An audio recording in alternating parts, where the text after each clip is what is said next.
Uz Everesta kalna pat tad, ja dari visu pareizi, tu joprojām vari iet bojā. Dons Cash to zināja. Viņš bija zemnieku puika no Ohio, kurš pats no nulles uzbūvēja savu dzīvi. Viņš zaudēja 3 pirkstus uz viena kalna, daļu no deguna uz cita, bet tik un tā turpināja. Naktī pirms došanās uz Everestu viņš rakstīja savā pateicības dienas grāmatā. Teica, ka viņam nav nožēla, teica, ka ir samierinājies ar dzīvi un nāvi. Ar ko Dons nekad nesamierinājās, par ko neviens viņu nebrīdināja, ir tas, kas patiesībā ar viņu notika – 80 pēdas zem virsotnes. Francisa ar Santjeva un viņas vīrs pārfinansēja savu māju, lai finansētu savu kāpienu. Viņi bija tikai dažas stundas no tā, lai kļūtu par pirmo amerikāņu sievieti, kas uzkāpja Everesta virsotnē bez skābekļa baloniem. Kad viņai visvairāk vajadzēja palīdzību, citi kāpēji stāvēja tieši viņai blakus. Viņa noskatījās, kā katrs no viņiem aiziet prom. Un Kalpana Daša pavadīja 18 gadus, lai nopelnītu savu vietu šajā kalnā, trenējoties uz templi kāpnēm ar 30 kilogramiem uz muguras, jo viņa nevarēja atļauties neko citu. Pirms viņa devās prom no mājām, viņa deva mātei solījumu. Viņa to izpildīja. Viņa vienkārši neatgriezās mājās tā, kā bija iecerējusi. 3 alpīnisti, 3 stāsti. Viena kalns, kas jau bija izlēmis. Viņi jau bija miruši uz Everesta. 2019. gada 23. maijs.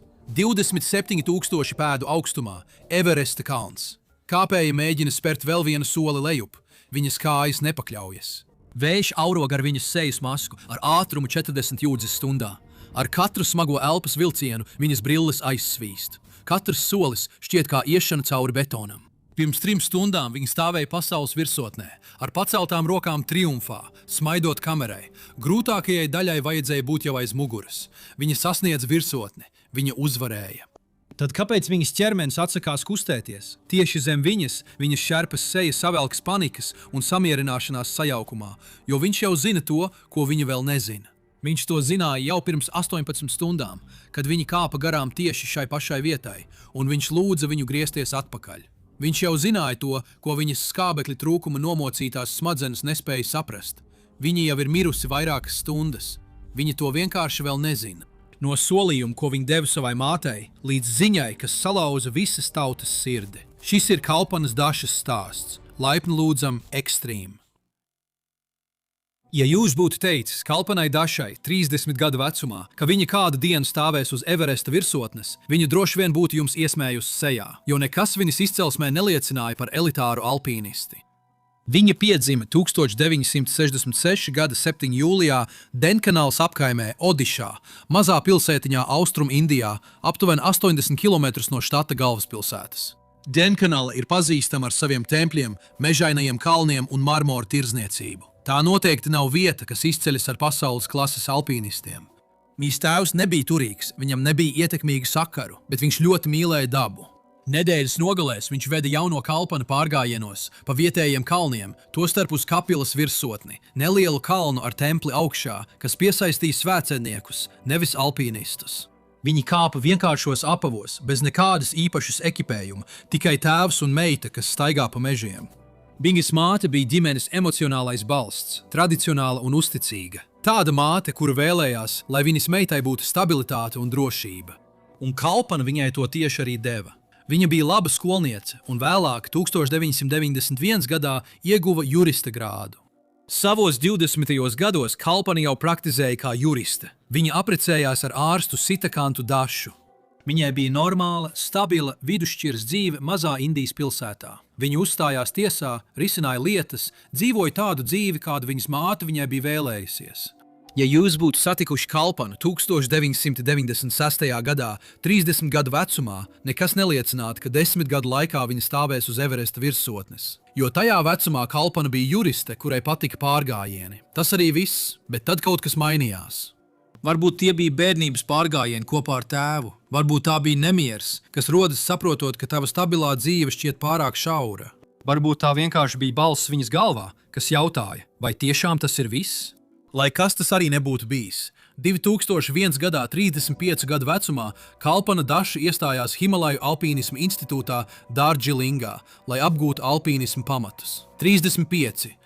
Tajā vecumā uzsākt augsta līmeņa sporta gaitas ir gandrīz nepieredzēti. Īpaši tik fiziski smagā sporta veidā kā augstkalnu alpīnisms, kur katrs vecuma gads maksā tev plaušu kapacitāti, muskuļu atjaunošanos un organismu spēju pielāgoties ekstrēmiem apstākļiem. Lai to labāk saprastu, te neliels salīdzinājums. Reinholds Messners, kurš tiek uzskatīts par vienu no visu laiku izcilākajiem alpīnistiem, savu pirmo nozīmīgo virsotni sasniedza 20 gadu vecumā. Eds Vīsters, vēl viena šī sporta leģenda, nopietni sāka kāpt kalnos 16 gadu vecumā. Junko Tabei, pirmā sieviete, kas sasniedza Everesta virsotni, sāka nodarboties ar alpīnismu 22 gadu vecumā. Līdz 35 gadu vecumam daudzi alpīnisti jau ir iekarojuši vairākas virsotnes, kas pārsniedz 26,000 pēdu augstumu. Daži jau sāk kļūt par vecu šim sportam. Ķermeņa fiziskā izturības maksimums parasti ir vēlu 20. līdz agrīnos 30. gados. Pēc tam atjaunošanās kļūst lēnāka un traumas uzkrājas. Bet Kalpana nākamos 18 gadus veltīja tam, lai pati sev pierādītu, ka vecums ir tikai skaitlis, ja esi gatavs ciest un izturēt sāpes vairāk nekā visi pārējie. 2001. gadā viņa pabeidza pamata alpīnisma kursu HMI Dārdžilingā. Tas bija 28 dienu ilgs tehnisko virvi darbu, ledus kāpšanas, glābšanas no ledāja plaisām un augstkalnu aklimatizācijas kurs. Viņa apguva prasmes 35 gadu vecumā, kuras lielākā daļa viņas kursabiedru bija praktizējuši jau kopš pusauģu gadiem. Nākamajā gadā, 2002. gadā, viņa atgriezās uz alpīnismu padziļināto kursu. Vēl 28 dienas garu kāpienu pa asām ledus sienām un grūtu kalnu reljefu. Lēnām, nākamo pāris gadu laikā, viņa metodiski pilnveidoja savas prasmes, iegūstot vienu certifikātu pēc otra, vienlaikus strādājot par juristi un vadot mājsaimniecību. Un tas, kas padara viņas stāstu vēl ievērojamāku, ir tas, ka Kalpana netrenējās tā, kā to dara elites alpīnisti. Lai trenētos kā elites alpīnisti, tev ir nepieciešams speciāls aprīkojums, jāņem brīvdienas no darba, un tas viss jāatkārto atkal un atkal, gada pēc gada, lai attīstītu svarīgās prasmes. Un Indijā, ja tu neesi armijā un neesi turīgs, šāda veida treniņi vienkārši nav iespējami. Kalpana nebija ne laika, ne naudas, tāpēc viņa improvizēja. Netālu no viņas mājām Denkanalā atradās Kapilas kalns, tas pats virsotne, kuru viņa bērnībā bija kāpusi kopā ar savu tēvu. Pie tā pakājas atradās hinduistu templis, kuru varēja sasniegt pa 1352 akmens pakāpieniem, kas bija izcirsti kalna nogāzē. Svētceļnieki kāpa pa šiem pakāpieniem, lai pielūgtu. Kalpana kāpa pa tiem, lai trenētos. Katru dienu vairākus gadus viņa uzlika uz pleciem 30 kg smagu mugursomu un kāpa pa tiem 1352 pakāpieniem. 5 reizes augšā, 5 reizes lejā. Tas ir vairāk nekā 13,000 soļu vienā treniņā, gadiem ilgi vienatnē. Lielākā daļa cilvēku pat nespēja iedomāties tādu pašu uzliktu ciešanu līmeni, bet tieši tas ir nepieciešams, ja tu sāc 35 gadu vecumā bez naudas un bez atbalsta sistēmas. Tu izveido savu kalnu, jo nevari atļauties piekļūt īstajiem. 2003. gadā, 37 gadu vecumā, Kalpana pievienojās ekspedīcijai, lai mēģinātu uzkāpt Satapantha un Bagarati kalnos Utarahandā. Tie bija nopietni, 22,000 pēdu augsti kalnu virsotnes. Lai uzkāptu šajos kalnos, bija nepieciešamas tehniskās kāpšanas prasmes, izturība lielā augstumā un spēja darboties skābekļa trūkumā. Viņa sasniedza abas virsotnes. Viņai tas bija galīgais pierādījums, ka viņa var kāpt īstos kalnos. Tāpēc viņa nolēma mēģināt uzkāpt Everesta virsotnē. 2004. gadā, 38 gadu vecumā, Kalpana ieradās Nepālā, lai pirmo reizi mēģinātu uzkāpt Everesta kalnā. Viņa bija savākusi finansējumu kā vien spēja, izmantojot personīgos iekrājumus, nelielus uzņēmumu ziedojumus un aizdevumus. Ekspedīcijas izmaksas pārsniedz to, ko lielākā daļa cilvēku Denkanalā nopelnīja 5 gadu laikā. Viņa tika cauri Kumbu ledus kritumam, tam biedējošajam mainīgo ledus torņu labirintam, kas katru sezonu nogalina kāpējus. Viņa tika cauri rietumu kvimam, viņa uzkāpa Loces sienā. Viņa sasniedza 3. nometni aptuveni 23,950 pēdu augstumā, tikai 2,300 pēdas līdz nāves zonai. Un tad laika apstākļi mainījās. Strūklas plūsmas vēji, balta migla, tāda veida vētra, kas padara virsotnes sasniegšanas mēģinājums pašnāvnieciskus. Viņas komanda devās lejup. Pirmais mēģinājums oficiāli bija neveiksmīgs. Bet 23,950 pēdas 38 gadu vecumā, sākot alpīnismu tikai 35 gados, tas vien jau lielākajai daļai cilvēku būtu ievērojams sasniegums. Kalpana to uzskatīja tikai par treniņu. Nākamreiz viņi varētu doties tālāk. 2006. gadā, 40 gadu vecumā, viņa mēģināja vēlreiz. Šoreiz viņa uzkāpa daudz augstāk. Viņa sasniedza 4 nometni apmēram 26,000 pēdu augstumā. Viņa pat sāka savu virsotnes kāpienu un uzkāpa līdz pat 26,400 pēdām. Tikai 2,600 pēdu attālumā no virsotnes. Bet atkal laikapstākļi pasliktinājās. Skābekļa krājums sāk izsīkt. Viņai nācās kāpt lejā. Vai tu vari to iedomāties? 2 mēģinājumi, 2 neveiksmes. Šajā brīdī lielākā daļa cilvēku būtu padevušies. Lielākā daļa teiktu, es izdarīju visu, ko varēju. Es tiku līdz 26,400 pēdām. Tas ir augstāk nekā 99,9% cilvēku jebkad uzkāps. Ar to pietiktu, bet Kalpana nebija kā lielākā daļa cilvēku. Viņa saprata, ka vienmēr bija tuvāk mērķim nekā kāds domāja. 2008. gadā, 42 gadu vecumā, viņa sāka gatavoties savam 3. mēģinājumam. Un šeit sākās īstā cīņa, jo problēma nebija viņas spējas vai apņēmība, bet gan nauda. Tā vienmēr ir nauda, kad mēģina paveikt neparastas lietas ar parastu izcelsmi. Ekspedīcija maksāja 100,000 rūpiju. Vairāk nekā lielākā daļa cilvēku Denkanalā nopelnīja 5 gados. Viena atļaujas maksa bija 11,000 ASV dolāru. Tad vēl bija ekipējums, gidi, šerpas, skābekļa baloni, ēdiens, transports, izmitināšana. Viņi rakstīja vēstules Odišas štata valdībai, lūdzot atbalstu, un viņi ignorēja. Viņi pieteicās sporta ministrijas grantam – nekas. Viņi vērsās pie Indijas sporta pārvaldes – klusums. Tāpēc Kalpana devās tieši pie korporācijām. Viņi savāca finansējumu pa vienam uzņēmumu ziedojumam, lūdzot katru no tiem noticēt viņai, kad valdība to nedarīja. Pēc pašas atzīšanās viņas finansiālā situācija bija ļoti vāja un nestabila. Viņa ieķīlāja savu nākotni kalna dēļ. Ja viņa izgāstos 3. reizi, viņai nebūtu nekā, ne sponsoru, ne atbalsta, tikai parādi. Taču viņu vadīja vēl kas cits. Viņa vadīja kas vairāk nekā tikai personīgās ambīcijas. Vēlāk viņa teica, es vēlos pierādīt visai pasaulē, ka Odijas sievietes nav mazāk spējīgas pārvarēt piedzīvojumu izaicinājumus. Tas bija par sava štata un dzimuma pārstāvēšanu, pierādot, ka vidusšķiras sieviete no mazas pilsētas var stāvēt tur, kur iepriekš bija stāvējuši tikai izredzētie. Un viņa to paveica. 2008. gada 21. maijā apmēram 11:30 no rīta. Pēc Nepālas laika Kalpana Daša sasniedz Everesta virsotni pa dienvidu austrumu kori, iestiprinot Indijas karogu 29,000 pēdu augstumā virs jūras līmeņa. Viņa kļuva par pirmo cilvēku no Odišas, kas uzkāpa pasaules augstākajā virsotnē. 7 gadus pēc tam, kad viņa sāka nodarboties ar alpīnismu, 35 gadu vecumā, 3 mēģinājumi, 2 neveiksmes, 1 uzvara, un tas bija tikai sākums.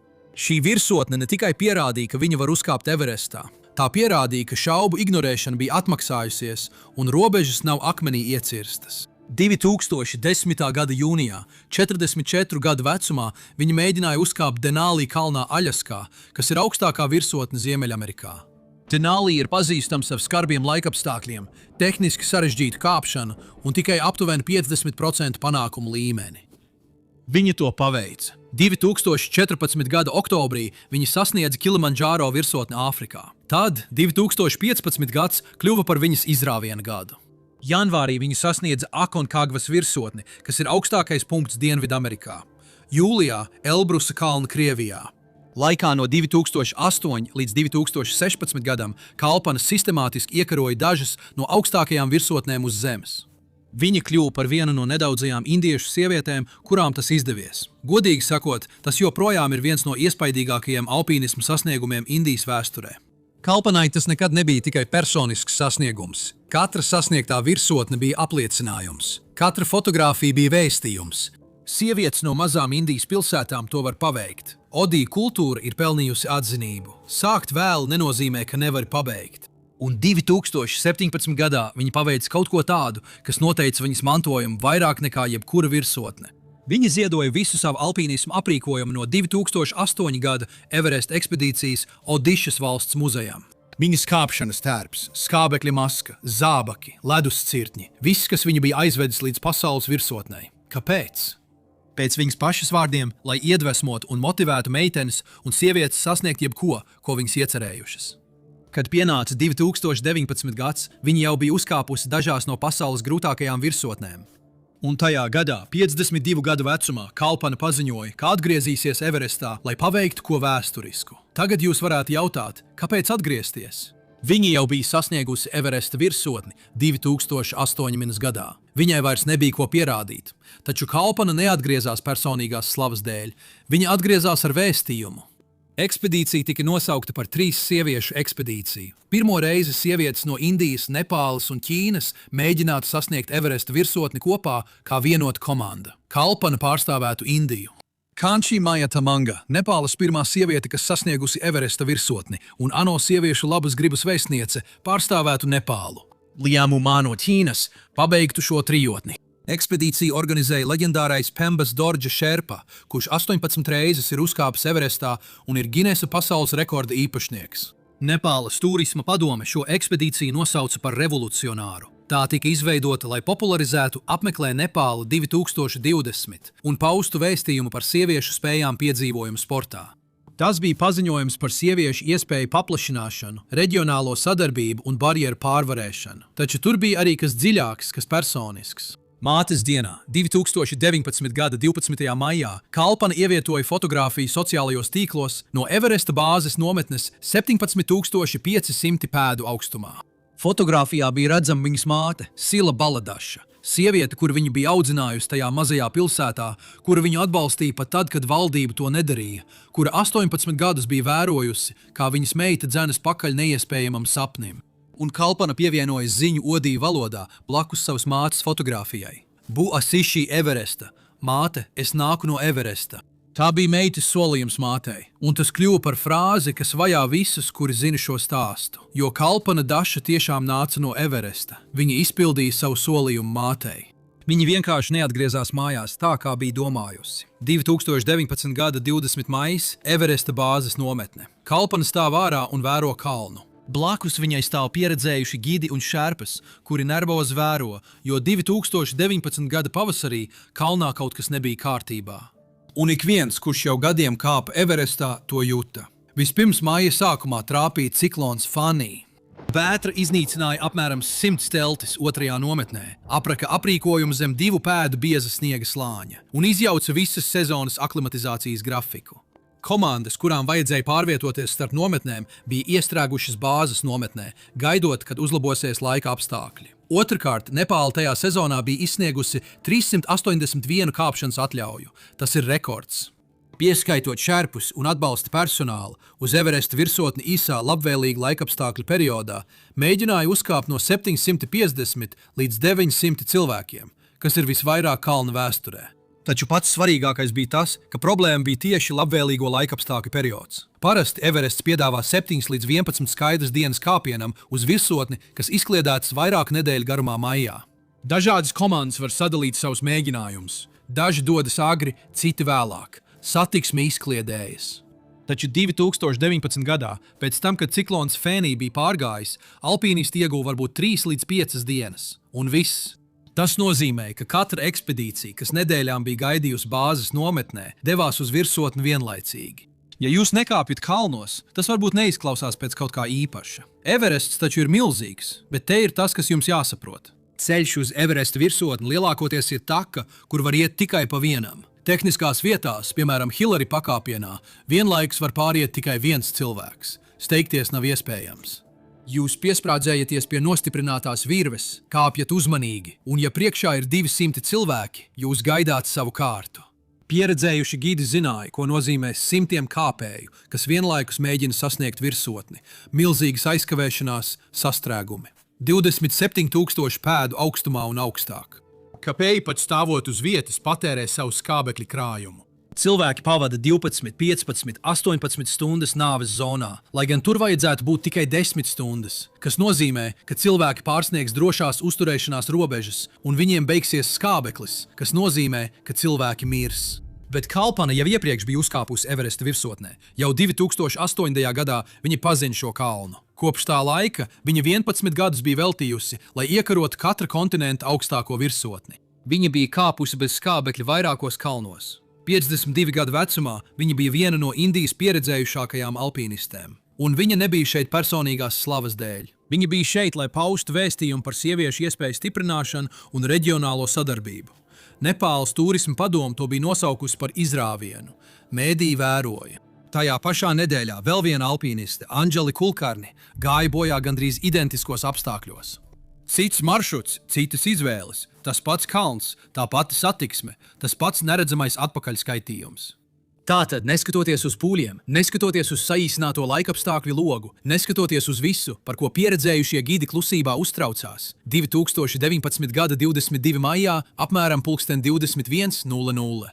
Kalpana un viņas komandas biedri pameta 4. nometni, lai dotos savā pēdējā virsotnes mēģinājumā. Virs viņiem kalns pazūd tumsā. Kaut kur tur augšā, 900 metrus augstāk ir virsotne.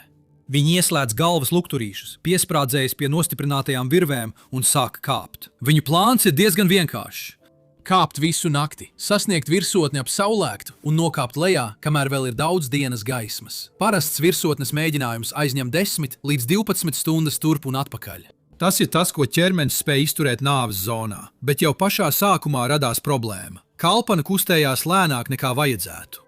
Sākumā nedaudz lēnāk, vienkārši mazliet ne tā. Katrs solis prasīja nedaudz vairāk laika, katra elpa skanēja smagnējāk. Viņas šerpu gidi, Gelbu šerpa un Pemba Čiri šerpa to pamanīja uzreiz. Temps, kas kāpējiem vajadzētu ļaut sasniegt virsotni 10 stundās, nebija. Bet viņi turpināja kāpt, jo dažreiz kāpēji sāk lēni un atrod savu ritmu. Dažreiz ķermenis pielāgojas pēc stundas vai 2. Tāpēc viņi virzījās augšup cauri tumsai, cerot, ka Kalpana atradīs sev piemērotu tempu. Viņi to neizdarīja, patiesībā līdz 2:30 naktī. Aptuveni 27,500 pēdu augstumā, vietā, ko sauc par balkonu, Kalpana apstājas un atspiežas pret klinti. Viņas elpošana ir smaga, pat atpūšoties. Balkanu parasti sasniedz 4 līdz 5 stundas pēc iziešanas no 4. nometnes. Tajā brīdī viņa jau bija kāpusi apmēram 5,5 stundas. Vijas priekšā Kanči un Liamu joprojām vienmērīgi kāpj augšup tādā tempā, kāds nepieciešams, lai sasniegtu virsotni un droši atgrieztos. Zemāk uz virves Gelbu šerpa ar pieaugošām bažām vēro Kalpanu. Viņš pamana smago elpošanu, lēno tempu, to, kā viņa atspiežas pret kalnu, it kā pat stāvēšana prasītu piepūli. Viņš to jau ir redzējis pie citiem kāpējiem. Viņš zina, ko tas nozīmē. Viņš uzkāpa pie viņas. Dīdī, viņš saka, lietojot cieņpilno hindi apzīmējumu vecākajai māsai, mums jāgriežas atpakaļ. Tu kusties slikti, bet Kalpana pakrata galvu. Viņa vienkārši atgūst elpu. Viņa viņam saka, ka pēc minūtes jutīsies labi. Tavs temps ir pārāk lēns, turpina Gelbu. Šādā tempā tu virsotni sasniegs tikai ļoti vēlu. Mums jāiet lejā tagad, bet viņu noraida ar rokas mājienu. Gelbu mēģina vēlreiz, šoreiz steidzamāk. Tavs ķermenis tev saka apstāties. Ja mēs tagad griezīsimies atpakaļ, mēs varēsim droši atgriezties 4. nometnē. Mums vēl ir laiks. Bet Kalpana jau atkal kustas, sniedzas pēc virves virs sevis, gatavojoties turpināt kāpšanu. Nākamās stundas laikā, kamēr Kalpana lēnām kāpj augšup virs balkona, Gelbu un Pembas Čiri mudina viņu kāpt lejā. Vairāk kārt viņi norāda uz viņas tempu. Viņi viņai saka, cik tālu vēl jāiet. Viņi paskaidro, ka viņi netiks līdz virsotnei un atpakaļ droši, ja kustēsies tik lēni. Un katru reizi Kalpana atsakās. Vai jūs varat iedomāties, kā ir būt viņas vietā tajā brīdī? Jums ir 52 gadi vecums, kad lielākā daļa elites alpīnistu jau aiziet pensijā. Jūs esat pavadījis 18 gadus pierādot, ka jums ir vieta šajos kalnos. Un jūs neesat šeit tikai sevis dēļ, jūs esat šeit ar vēstījumu. Mēdī vēro, jūsu valsts vēro. Šis nav vienkārši kārtējais kāpiens, tas ir apliecinājums. Tagad jūsu šerps jums saka padoties, pagriezties atpakaļ, kāpt lejā, ciest neveiksmi. Jūsu komandas biedri jau ir sasnieguši virsotni, viņi jau droši kāpj lejā. Ja jūs tagad pagriezīsieties atpakaļ, ekspedīcija būs nepilnīga, vēstījums kļūs vājāks. Fotogrāfijās būs redzamas 2 sievietes, nevis 3. Pēc visa plānošanas, visas mēdīju uzmanības, visas revolucionārās sadarbības starp 3 valstīm, jūs būtu tas, kuram neizdevās. Un tad ir vēl kas dziļāks. Jūs jau esat kāpis Everesta virsotnē iepriekš, jūs zinat, kas tam nepieciešams. Jūs neesat kāds nepieredzējis kāpējs, un jūsu galvā ir balss, kas saka, jūs esat Kalpana Daša, jūs to jau esat darījis iepriekš. Jums šodien vienkārši neiet tik ātri, jūs varat tikt tam cauri, jūs vienmēr esat to spējis. Tā nav augstprātība. Tā ir pārliecība, kas izveidota 18 gadu laikā, atsakoties padoties, pierādot visiem pretējo, sasniedzot lietas, par kurām cilvēki teica, ka tās nav iespējams sievietei no mazas pilsētas, kura sāka 35 gadu vecumā bez naudas. Tāpēc Kalpana Daša izdara savu izvēli. Viņa neklausa savu šarpas brīdinājumus. Viņa turpina kāpt stundu pēc stundas, soli pēc mokoša soļa, virzoties uz virsotni, kas ir tepat tikai vēl dažas stundas. Ko Kalpana Daša nezina, ir tas, ka šis lēmums viņu tikko nogalināja, bet pie tā mēs vēl nonāksim. Līdz 9 no rīta Kanči un Liam sasniedz virsotni. Viņi ir kāpuši aptuveni 12 stundas no 4. nometnes tieši pēc grafika. Viņi uzņem savas fotogrāfijas, izceļ, apmeklē Nepālu 2020 karogu un nekavējoties sāk kāpt lejā, jo tā dara, kad sasniedz Everesta virsotni. Tu nepaliec ilgāk, tu kāp lejā, bet Kalpana vēl tikai kāpj augšup. Viņi ir simtiem pēdu zem virsotnes un pārvietojas uz pusi lēnāk nekā vajadzētu. Stunda pēc stundas, solis pēc mokoša soļa. Viņas skābekļa baloni, kas bija paredzēti 10 līdz 12 stundu virsotnes sasniegšanai, tuvojas kritiski zemam līmenim. Bet viņi ir tik tuvu. Virsotne ir tepat, līdz 11 no rīta. Viņi jau bija kāpusi 14 stundas. Citi alpīnisti iet viņai garām, dodoties lejup, bet Kalpana vēl joprojām kāpj augšup.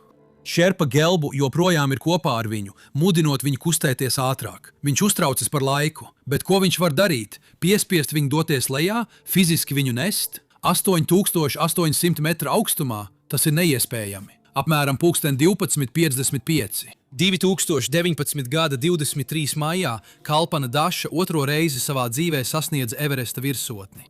Tajā brīdī viņa jau bija kāpusi gandrīz 16 stundas no 4. nometnes. Tas ir par 4 līdz 6 stundām ilgāk nekā parasti, bet viņi to paveica. Viņi pacēla rokas triumfā. Tiek pacelts apmeklē Nepālu 2020 karogs. Tiek uzņemtas fotogrāfijas. Uz mirkli Kalpana Daša visticamāk jutās kā pasaules virsotnē. It kā visa cīņa, visi atteikumi, pagriezties atpakaļ, visas ciešanas stundas būtu bijušas tā vērtas, jo viņa ir šeit. Viņa sasniedz virsotni. Viņa pabeidza 3 sieviešu ekspedīciju. Viņa izpildi mātei doto solījumu. Taču nav nekādu svinību, nav uzvaras saucienu no viņas šarpu gidiem, un te ir iemesls, kāpēc.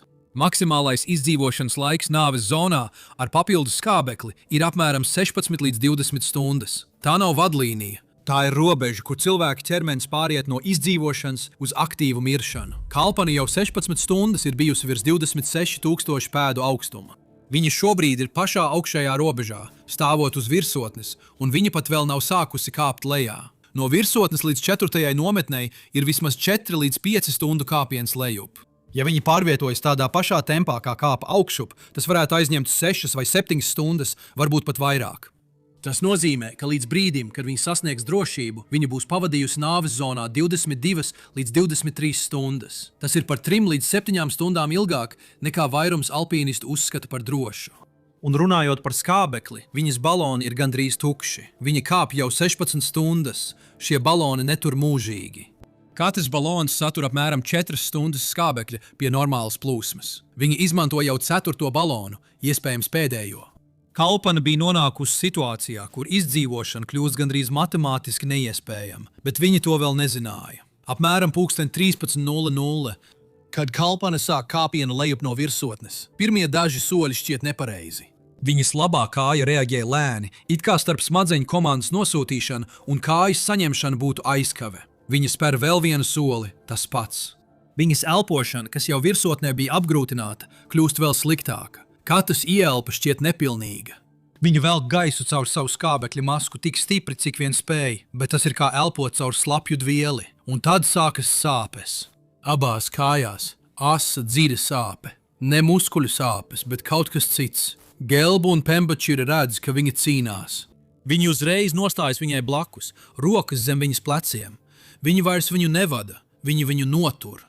Didi, pa vienam solim, mēs tevi nogādāsim lejā. Viņi sāk lēnām kāpt lejā, pa vienam solim, kā solīts. Šerpam turot lielāko daļu viņas svara. 29,000 pēdu augstumā kustēties ir grūti pat tad, ja esi vesels. Kad tu būtībā nes kādu, katrs solis ir cīņa. Viņi nokāpa varbūt 200 pēdas, varbūt 300. Kalpanas kājas atkal un atkal vairs netur. Šerpi viņa noķer, paceļ un turpina kustēties. Līdz 14:00 viņi bija nokāpuši varbūt 600 pēdas.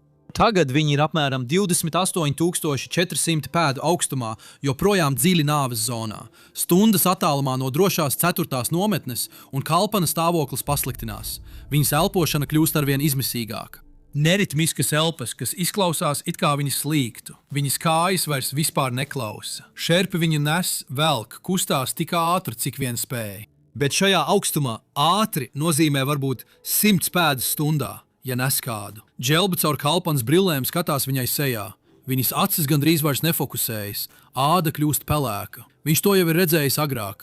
Viņš zina, ka viņai laiks iet uz beigām. Viņi turpina kāpt lejā. Līdz 15:00 viņi sasniedz 27,500 pēdu augstumu pie balkona un apstājas tieši tajā pašā izvirzījumā, kur pirms 14 stundām kāpiena laikā Dželbu bija lūdzis Kalpanu griezties atpakaļ. Viņi noliek Kalpanu uz platformas. Viņa sabrūk pret klinti. Katru elpas vilcienu viņas krūtis smagi cilājas. Šerpa Dželbu nometas ceļos viņai blakus un pārbauda viņas skābekļa masku. Mērītājs rāda tukšu. Balons visticamāk beidzās kaut kur starp virsotni un šo vietu. Viņš izvelk rezerves skābekļa balonu no sava mugursomas. Viņa rokas trīc nevis no augstuma, bet no kā cita. Viņš atvieno tukšo balonu un pievieno jauno, noregulē plūsmas ātrumu, bet nekas nemainās. Kalpanas elpošana kļūst lēnāka. Izmisīgie elpas vilcieni kļuva seklāki, vājāki. Pembahīrī pārvietojas uz viņas otru pusi. Viņš sauc viņas vārdu. Didi, paliec ar mums, mēs gandrīz esam klāt, bet viņi vēl ne tuvu nav klāt. 4. nometne joprojām ir 1500 pēdu zem viņiem, vēl joprojām stundas attālumā, un Kalpanas ķermenim vairs nav spēka. Viņas elpošana kļūst neregulāra.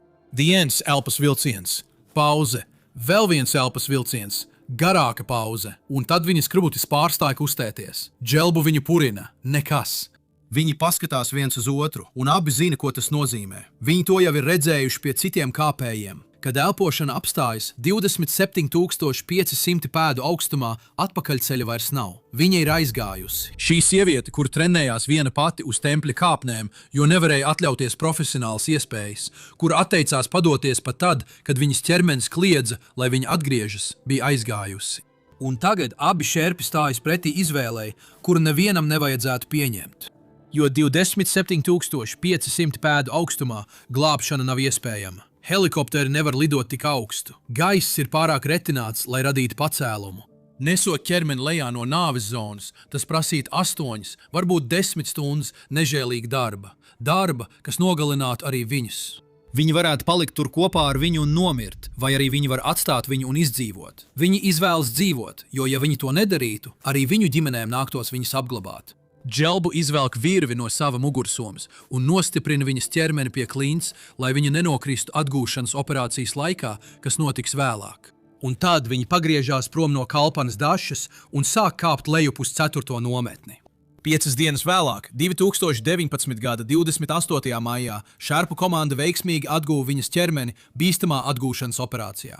Viņi pakāpeniski pārvietoja viņas mirstīgās atliekas lejup pa kalnu uz bāzes nometni. Ķermeni nogādāja Luklā, pēc tam ar helikopteru pārvietoja uz Katmandu formalitātēm. 2019. gada 2. jūnijā Kalpanas ķermenis ieradās Bidžu Patnaika startautiskajā lidostā Bubanisvarā, Odišā. Viņas brālis Pradīps, kurš bija devies uz Katmandu, lai saņemtu viņas mirstīgās atliekas, pavadīja viņu mājup. Kalingas stadiona kompleksā viņas ķermenis tika turēts aptuveni 1 stundu, kamēr simtiem cilvēku pulcējās, lai izteiktu pēdējo cieņu. Kalnu kāpšanas aprīkojums, ko viņa 2017. gadā bija ziedojusi Odišas valsts muzejam, tika izstādīts kā cieņas apliecinājums. Kad es domāju par Kalpanas pēdējiem mirkļiem balkonā, es domāju par to, kas viņai varēja būt prātā. Vai viņa tobrīd saprata?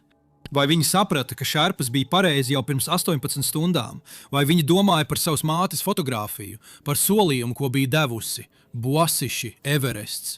Māte, es nāku no Everesta. Viņa tiešām nāca no Everesta. Viņa turēja savu solījumu. Viņa vienkārši neatgriezās mājās tā, kā bija iecerējusi. Un varbūt tas ir šī stāsta nežēlīgākais aspekts, jo Kalpana paveica kaut ko ārkārtēju. Viņa kļuva par pirmo cilvēku no Odišas, kas uzkāpa Everestā. Viņa atgriezās Everestā 2019. gadā pareizo iemeslu dēļ. Lai iedvesmotu sievietes, veicinātu mieru, pierādītu, ka vēlīna sākšana un resursu trūkums nav šķērslis izcilu sasniegumu gūšanai. Viņa uzkāpa virsotnē, viņa guva panākumus, viņa pacēla karogu, viņa uzņēma fotogrāfiju, un šie panākumi viņa nogalināja. Virsotnes drudzis ir ļoti spēcīgs. Vēlme gūt panākumus, kad esi upurējis visu, ir milzīga, un virs 8000 metru augstuma tavs prāts vairs nespēja atpazīt, kad šī vēlme kļuvusi par nāves spriedumu. Kalnam nerūp solījumi, apņēmība vai 10 gadus loloti sapņi. Tam rūp tikai laiks. Un Kalpana, kura trenējās smagāk nekā gandrīz jebkurš cits, kura pārvarēja vairāk šķēršļu nekā lielākā daļa alpīnistu jebkad piedzīvo. Apmēram 18. kāpiena stundā viņai beidzās laiks. 1998. gada 24. maijs, 7:50 no rīta. Everest Calns.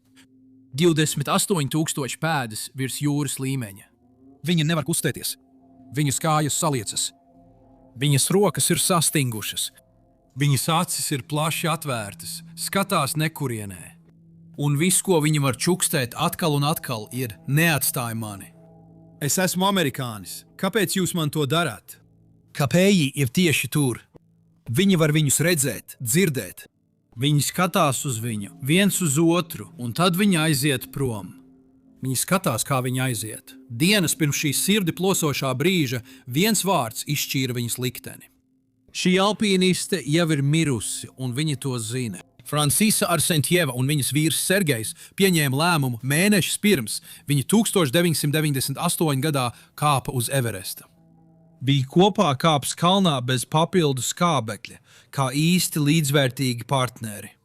Francisa kļūt par pirmo amerikāņu sievieti, kas sasniegusi Everesta virsotni bez skābekļa baloniem, un Sergejs viņu turp vestu. Tāds bija sapnis. Uz papīra tas bija labs plāns. Sergejs Arsentjevs, vīrs, bija viens no labākajiem 20. gadsimta padomju alpīnistiem. Pirms kļūšanas par alpīnistu viņš bija elektroinženieris, kurš izstrādāja satelītu stabilizācijas sistēmas Krievijas izlūkdienestam. Viņš burtiski bija raķešu zinātnieks, kurš kļuva par alpīnistu. Viņa sasniegumi runāja paši par sevi. Viņš bija viens no retajiem alpīnistiem, kuram piederēja sniega leoparda tituls. Apbalvojums, ko piešķir par visu 5 padomju savienības virs 25,000 pēdu augsto virsotņu sasniegšanu. Viņš 1991. gadā uzkāpa Annapurnas ziemeļu sienā Alpu stilā bez skābekļa. Viņš pat bija uzkāpis Everestā bez skābekļa jau 1990. gadā kopīgā ASV, Ķīnas un Krievijas miera kāpienā. Tāpēc tas nebija pārāk daudz prasīts. Francisa pati bija spējīga. Viņa bija viena no retajām sievietēm tajā laikā, kurai veiksmīgi izdevās uzkāpt Denālī kalnā, augstākajā kalnā Ziemeļamerikā. Viņa bija pirmā amerikāniete, kas nobrauca ar slēpēm no Elbrusa. Bet te ir viena lieta, ko jāņem vērā. Lai gan viņa bija uzkāpusi līdz 24,600 pēdām uz padomju laika Pamira virsotnēm, viņa nekad nebija veiksmīgi sasniegusi 26,000 pēdu augstu kalnu virsotni. Everests būtu viņas pirmais mēģinājums virs 26,000 pēdu, kas ir vairāk nekā 2,000 pēdu starpība. Tā nav tikai starpība. Tā ir pilnīgi cita fizioloģiska pasaule. Bet viņi uzticējās plānam, un 1998. gada pavasarī Francis un Sergejs ieradās Everesta bāzes nometnē ar vienu domu prātā – ieiet vēsturē. Viņu kāpšanas maršruts bija vienkāršs. Viņi plānoja kāpt Everestā no ziemeļu puses pa ziemeļa austrumu kori kopā ar Krievu ekspedīcijas komandu, kurā bija 5 dalībnieki. Tāpat kā citi alpīnisti bāzes nometnē tajā sezonā, viņi nesteidzīgi gatavojās, jo nevar vienkārši ierasties Everesta pakājē un uzkāpt tieši virsotnē. Tavs ķermenis atteiktos un tu nomirtu. Tāpēc alpīnisti vairākas nedēļas kāpj augšā un lejā pa kalnu posmos, ļaujot savam ķermenim pamazām pielāgoties retinātajam gaisam. Šo procesu sauc par aklimatizāciju, un tas ietver pakāpenisku kāpšanu kalnā un atpūtu noteiktās nometnēs, kamēr tavs ķermenis pamazām iemācās darboties ar mazāku skābekļa daudzumu. Tas ir lēns, apzināts process, un tas ir vienīgais veids, kā tur augšā izdzīvot.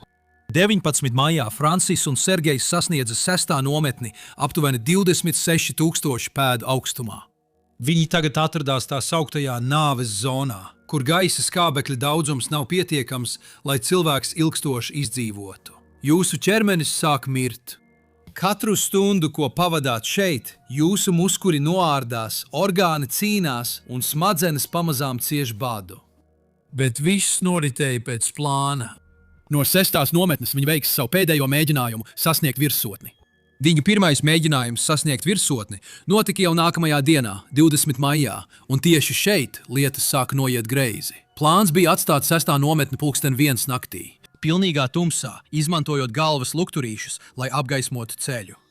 Uzsākot kāpienu nakts vidū, tas nozīmēja, ka virsotni sasniegtu ap pusdienlaiku, kad ir vissiltākais un būtu pietiekami daudz dienas gaismas, lai droši nokāptu lejā.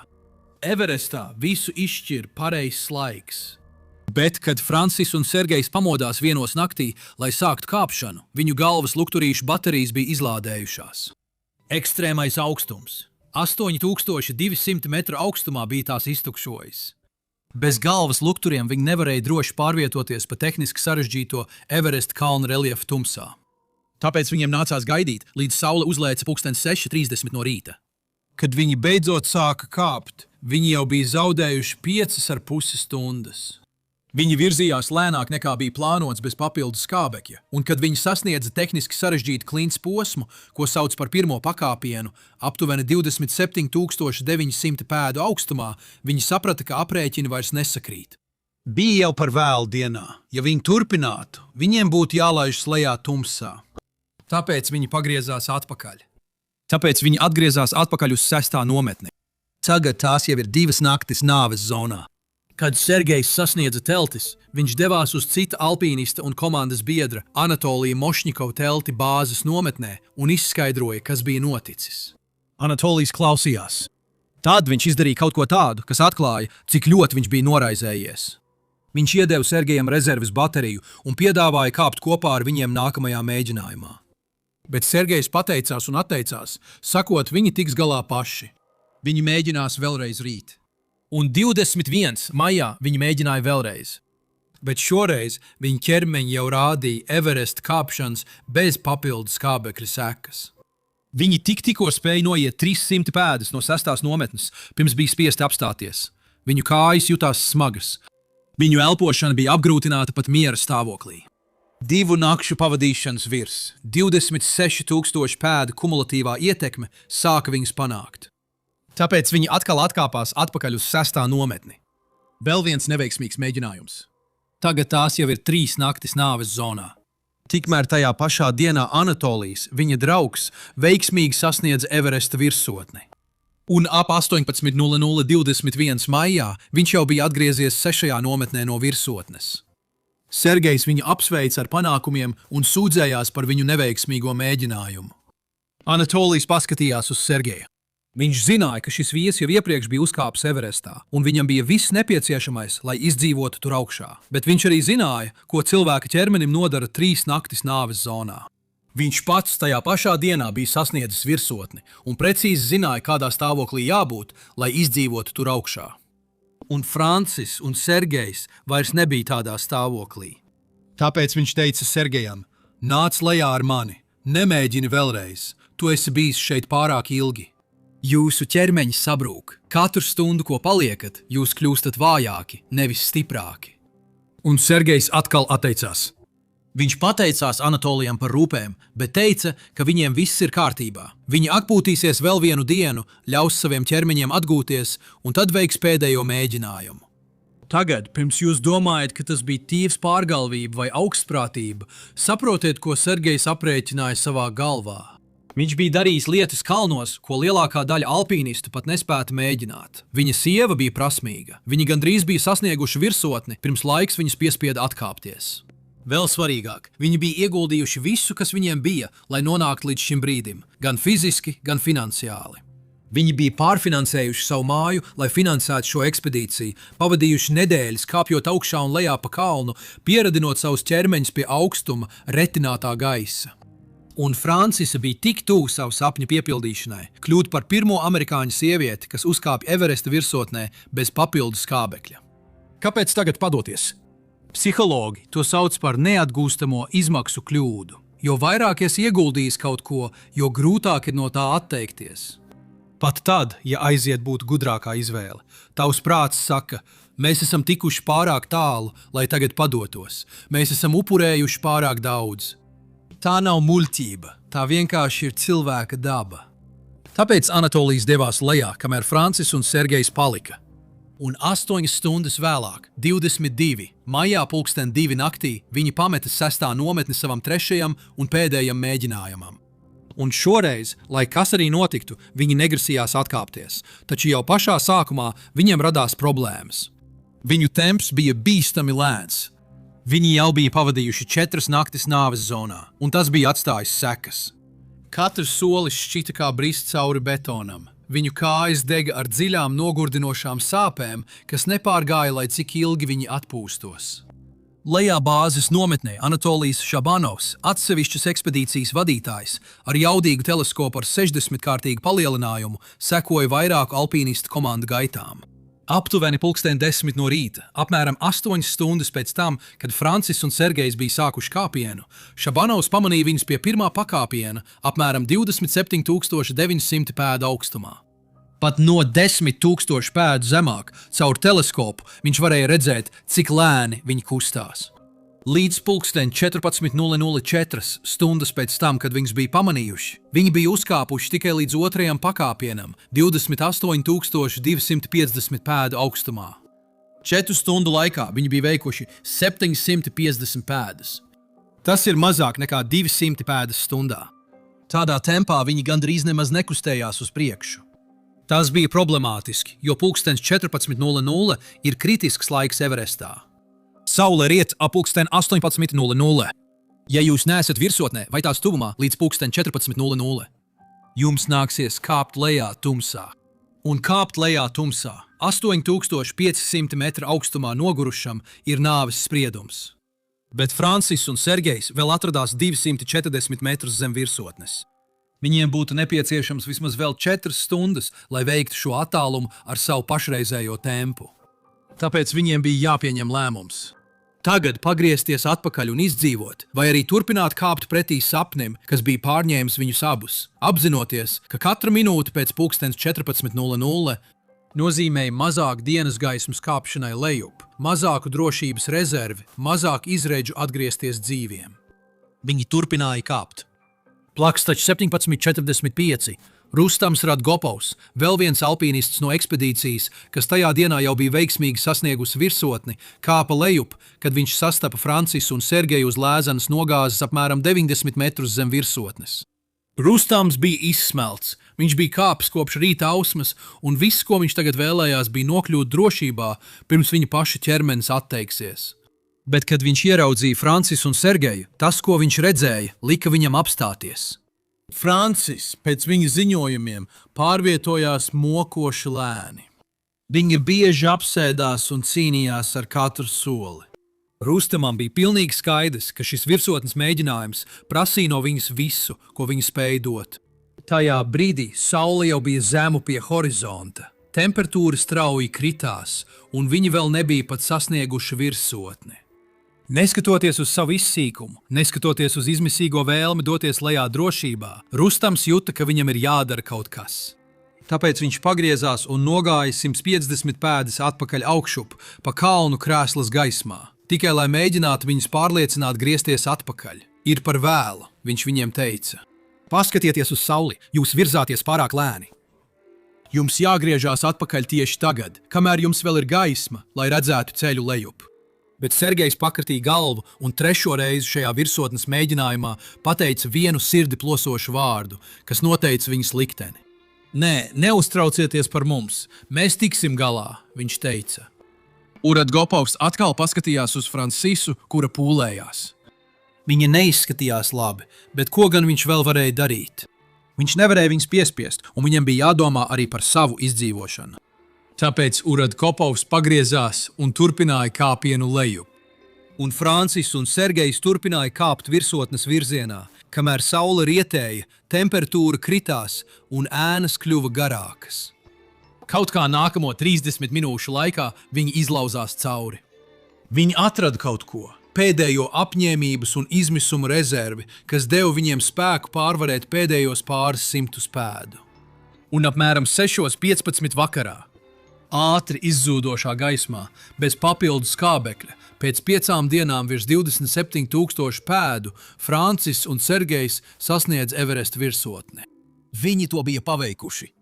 Francisa Arsentieva kļuva par pirmo amerikāņu sievieti, kas sasniedza Everesta virsotni bez papildus skābekļa.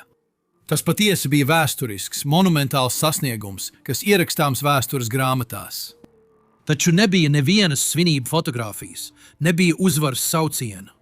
Tikai 2 izsmelti cilvēki, kas stāv pasaules virsotnē mirstošajā gaismā.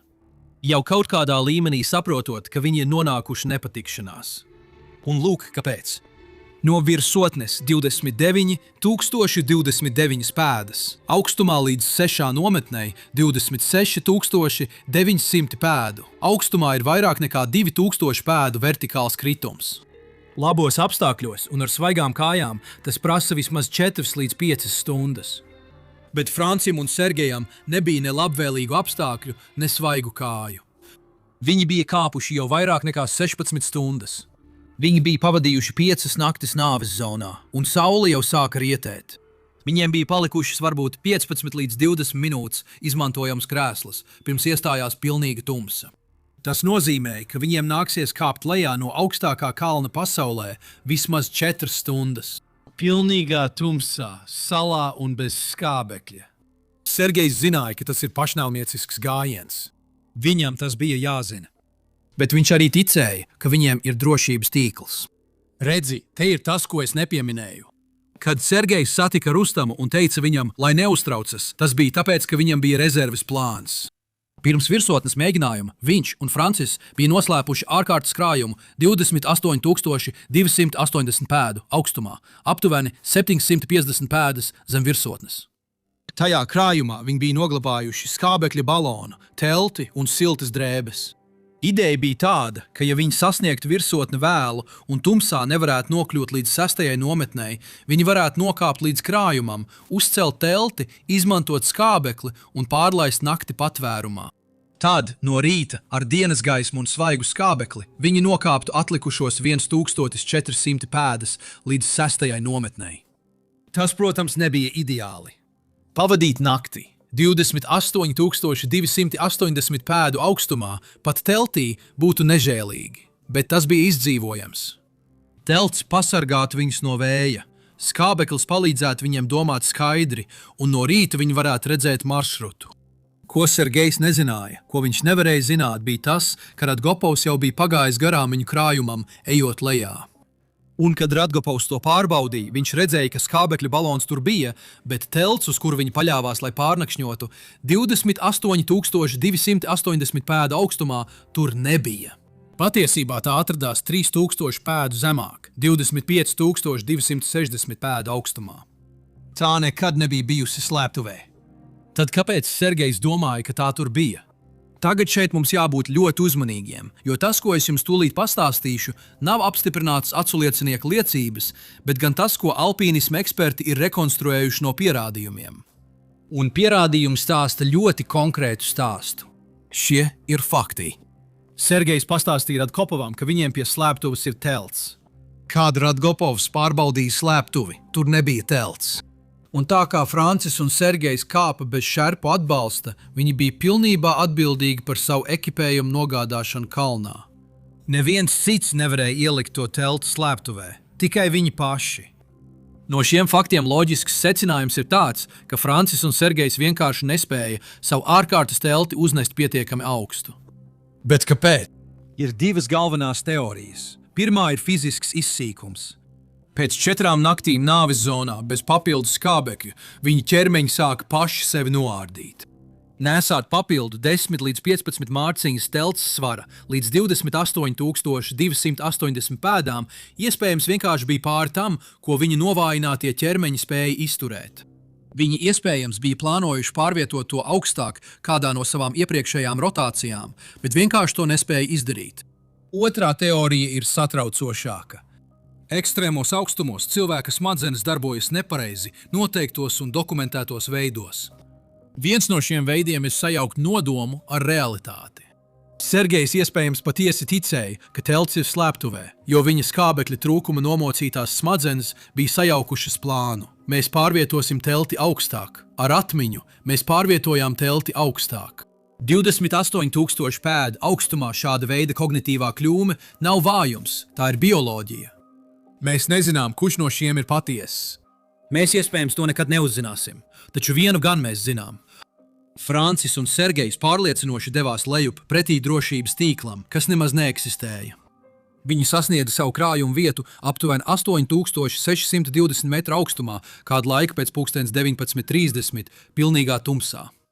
Viņi atrada skābekļa balonu, atrada gandrīz tukšo mugursomu un apstiprināja to, ko Ragāpovs jau bija redzējis. Tur nebija nekādas teltis. Tātad viņiem bija izvēle. Mēģināt nolaisties vēl par 3000 vertikālajām pēdām līdz vietai, kur patiesībā bija telts, pilnīgā tumsā, vai arī gaidīt saulēktu un dot sev iespēju izdzīvot. Nolaisties par 3000 pēdām tādos apstākļos bija pašnāvība. Viņi to zināja. Tāpēc viņi palika un pavadīja nakti zem klājas debesis, 28,280 pēdu augstumā, bez patvēruma, tikai ar skābekļa balonu no krājuma un drēbēm, kas bija mugurā. Padomājiet par to, ka 10 līdz 12 stundas jāstāv vai jāsēž atklātā vietā, gandrīz 28,300 pēdu augstumā temperatūrā, kas lielāko daļu cilvēku nogalinātu daudz īsākā laikā. Jūsu ķermenis pakāpeniski pārstāja darboties. Jūsu sirdsdarbība palēninās, elpošana kļūst sekla. Jūsu smadzenes, kurām trūkst skābekļa un siltuma, sāk darboties nepareizi. Jūsu ķermenis nav radīts, lai to izdzīvotu. Bet kaut kā pretēji visām izredzēm, gan Francis, gan Sergejs izdzīvoja līdz rītam. Kad 23. maijā uzausa saule, viņi mēģināja nokāpt lejā. Un te lietas kļūst patiešām sarežģītas. Kādā brīdī tajā rītā Francis un Sergejs izšķīrās. Mēs nezinām, kāpēc. Mēs zinām, ka 9:35 no rīta. 23. maijā 5 alpīnisti no Uzbekistānas ekspedīcijas komandas, mēģinot sasniegt virsotni, sastapa Sergeju, kurš kāpa lejup 27,700 pēdu augstumā. Viņa pirmie vārdi bija: kur ir mana sieva, vai viņa nenokāpa lejā? Viņi viņam atbildēja, ka nē, viņi viņu nebija redzējuši. Un bez liekiem vārdiem Sergejs turpināja kāpt lejup uz 6. nometni, 26,900 pēdu augstumā. Viņš vēl nezināja, kur viņa ir. Viņš nezināja, vai viņa ir dzīva vai mirusi. Viņš tikai zināja, ka viņa nav zemāk par viņu. Stundu vēlāk, 10:40 no rīta. Uzbekistānas ekspedīcija sasniedza pirmo pakāpienu aptuveni 27,900 pēdu augstumā. Un tur viņa atrada kaut ko dīvainu. Viņa ieraudzīja sievieti, kas viena pati atbalstījās pret akmeni. Viņas jaka bija atvērta, un viņai nebija kāpšanas drošības jostas, kas 8,500 metru augstumā bija absurdi. Tā bija Francisa Arsentjeva. Un, kad viņi pietuvojās tuvāk, viņi ieraudzīja kaut ko, ko nekad neaizmirsīs. Francisas acis bija atvērtas, bet skatiens nebija fokusēts ne uz ko. Viņas zīlītes bija vienkārši paplašinātas, milzīgi melni apļi, kas nereaģēja uz gaismu. Tas ir smagu smadzeņu bojājumu pazīme. Viņas pirksti bija pilnībā sastingusi pēc nakts pavadīšanas atklātā gaisā, 28,280 pēdu augstumā. Roku audi bija kristalizējušies. Arī viņas kājām bija tāpat. Uzbekistānas ekspedīcijas ziņojumā tās raksturotas kā bojātas. Tas ir pieklājīgs veids, kā pateikt, ka tās bija iznīcinātas. Viņa nevarēja staigāt, viņa nevarēja nostāvēt. Viņa pat nevarēja uz tiem uzlikt svaru. Kad kāpēji mēģināja viņai uzlikt skābekļa masku, viņa to nevarēja noturēt uz sejas. Viņas nosalušās, neveiklās rokas to aizķīra un norāva. Šādi izskatās augstkalnu smadzeņu tūska tās attīstītajās stadijās pēc 30 stundu uzturēšanās, gandrīz 28,000 pēdu augstumā. Viņas smadzenes pietūka galvaskausa iekšpusē skābekļa trūkuma dēļ. Tūska iznīcināja viņas kustību kontroli, spēja koordinēt roku, kāju un citas kustības. Bet tas vēl nebija iznīcinājis viņas apziņu. Viņa visu apzinājās. Viņa varēja redzēt cilvēkus, viņa varēja dzirdēt balsis, viņa vienkārši nevarēja likt savam ķermenim darīt to, kas bija nepieciešams. Viņa bija visos būtiskajos aspektos jau mirusi. Viņas ķermenis to vienkārši vēl nebija sapratis. Uzbeku alpīnisti sazinājās ar bāzes nometni par rāciju un konsultējās ar ekspedīcijas ārstiem. Viņi viņai iedeva medikamentus, viņi viņai deva papildus skābekli ar 4 litriem minūtē. Viņi masēja viņas kājas un rokas, izmisīgi cenšoties atjaunot asinsriti viņas nosalušajās ekstremitātēs. Nekes! Viņa nerādīja nekādas uzlabošanās pazīmes. Viņiem bija jāpieņem lēmums. Atceries, viņi paši bija ceļā uz virsotni.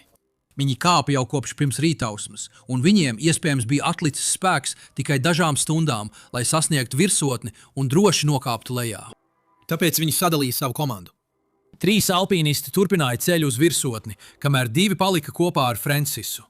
Nākamo vairāku stundu laikā šie 2 alpīnisti izmēģināja visu, ko vien spēja iedomāties, bet viens pēc otra viņiem nācās izdarīt to pašu neiespējamo izvēli. Viņiem bija jādomā par savu izdzīvošanu. Viņu pašu skābeklis tuvojās beigām, viņu pašu ķermeņi sāka izsīkt. Tāpēc viņi piestiprināja Francisu pie nostiprinātajām virvēm kalnā. Viņi pārliecinājās, ka skābeklis plūst viņas maskā, un tad viņi viņu atstāja un devās uz virsotni. 18:20, kad saule rietēja, 2 uzbeku alpīnisti, kas pēc virsotnes sasniegšanas devās lejup, veica pēdējo mēģinājumu viņu izglābt. Izmantojot virves, viņi mēģināja nolaist Francisu lejā no kalna. Viņiem izdevās viņu pārvietot aptuveni 80 metrus lejup. Izskatījās, ka lēnām, bet noteikti viņu nogādās drošībā. Bet tad Francis sāka krampjoties. Smadzeņu pietūkums, ko izraisīja augstkalnu smadzeņu tūska, bija sasniedzis kritisko punktu. Alpīnisti vairs nevarēja viņu pārvietot. Ja viņi mēģinātu viņu nolaist, kamēr viņai ir krampja, viņi izslīdētu no virvēm, viņa nokristu. Un pat, ja viņi kaut kā spētu viņu dabūt lejā, fiziskais stress, velkot cilvēku ar krampjiem lejā no kalna, visticamāk viņu nogalinātu ātrāk, nekā atstājot viņu uz vietas. Tāpēc viņi vēl pēdējo reizi piesēja Francisu pie virves. Viņi pārliecinājās, ka viņas skābeklis joprojām plūst, un tad devās lejup krēslā, atstājot viņu zem tās mazās klints aptuveni 27,640 pēdu augstumā. Ko gan vēl viņi varēja darīt?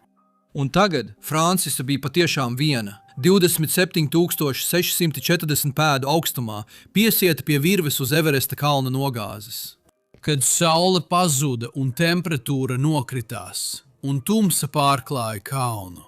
Šajā brīdī viņa jau gandrīz 6 dienas bija pavadījusi virs 27,000 pēdu augstuma.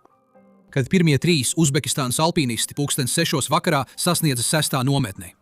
Viņi atrada Sergeju un pastāstīja viņam, ko bija atraduši. Tava sieva ir dzīva. Viņa atrodas 27,900 pēdu augstumā. Viņa nevar kustēties. Sergejs nevilcinājās ne mirkli. Viņš nekavējoties sāka gatavoties kāpt atpakaļ augšā, lai izglābtu savu sievu. Uzbekistānas komanda mēģināja palīdzēt. Viņi viņam iedeva skābekļa balonu, tēju un zāles. Jebko, kas varētu dot viņam un viņai iespēju. Kāpjot augšup, viņš sastapa Oļegu Grigorjevu, vēl vienu Uzbekistānas alpīnistu, kurš devās lejup uz 6. nometni apmēram 20:40. Sergejs viņam jautāja, vai Frāns ir šeit? Grigorjevs atbildēja, viņa vēl ir dzīva. Un Sergejs turpināja kāpt augšup tumsā viņas virzienā. Tā bija pēdējā reize, kad kāds viņu redzēja dzīvu. Tas, kas notika 1998. gada 23. māja naktī, arī ir noslēpums. Mums nav liecinieku, ir tikai vēlāk atrasti pierādījumi, kas stāsta tikai daļu no notikušā. Mēs zinām, ka Sergejs sasniedza Francisu.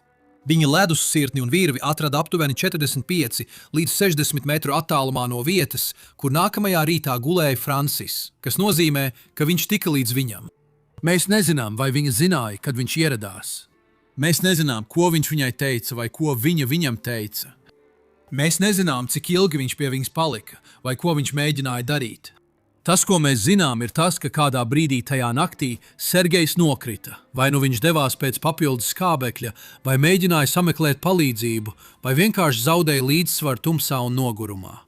Mēs to nekad neuzzināsim. Un viņš nomira kaut kur tajā kalna nogāzē, aptuveni 225 metrus zem vietas, kur gulēja Francis, atstājot Francisu atkal vienu.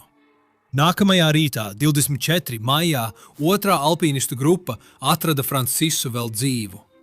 Viņa nu jau bija pavadījusi gandrīz 6 dienas virs 8200 metru augstuma, un aptuveni 36 stundas bija pakļauta atklātam gaisam virs 8500 metru augstuma.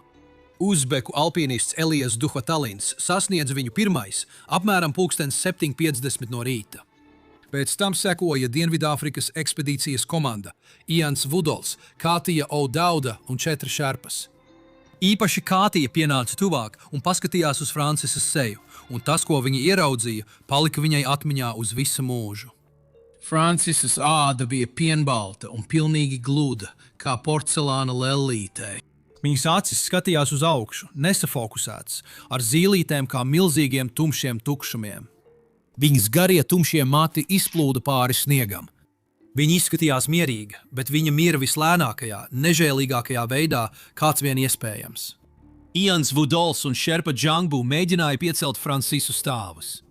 Ja viņa spētu izturēt kaut daļu svaru uz kājām, doma bija atbalstīt viņu starp 2 kāpējiem un palīdzēt viņai nokāpt lejā, vai vismaz pārvietot viņu drošākā vietā. Bet, kad viņi viņu pacēla, viņas kājas saļima zem viņas, kā spagetī pavadieni.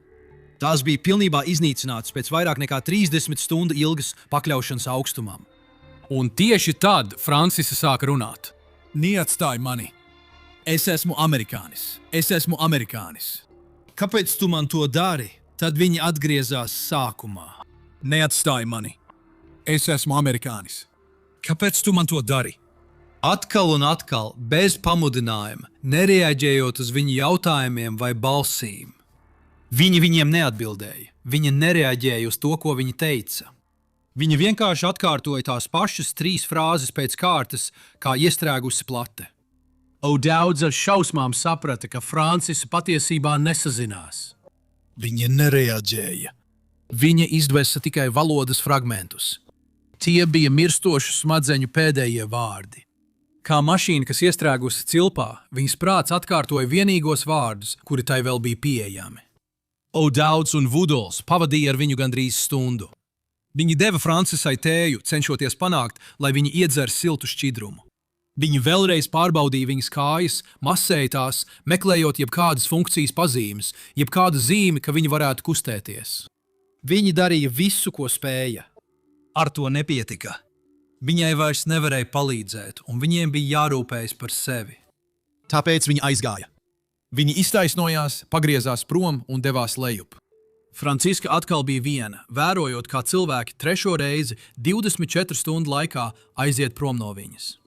Pagāja stundas, saule pārvietojās pāri debesīm. Temperatūra palika nežēlīgi augsta, un Franciska joprojām bija piesieta pie tās virves. Viņas ķermenis pamazām izslēdzās, kamēr apziņa saglabājās. Kādā brīdī vēlāk no rīta pie viņas nonāca šerpas. Viņi atrada viņu vēl dzīvu, joprojām atkārtojot tās pašas frāzes. Neatstājiet mani! Es esmu amerikānis! Kāpēc jūs man to darāt? Aptuveni 10:55 no rīta.